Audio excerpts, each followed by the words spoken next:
एकतोंडी मोठा घास घेतो, पण माझं भाग्य किती बघता, माझ्या आई बापाची पुण्य आहे किती बघता. राज, ही तुमची कापडं जेव्हा माझ्या अंगाला लागली ना, तेव्हाच शिवा मेला. आता उरलाय तो तुमचा आत्मा आहे फकस्त.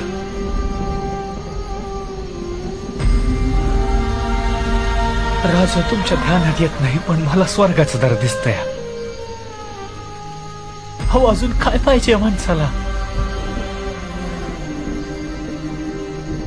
लोक माणूस आयुष्यभर कसा कसा जगला ते सांगतात, पण माझ्या बाबतीत लोक सांगतात की शिवा असा बिलंदर, की शिवाजी राजाचं मारण मेला.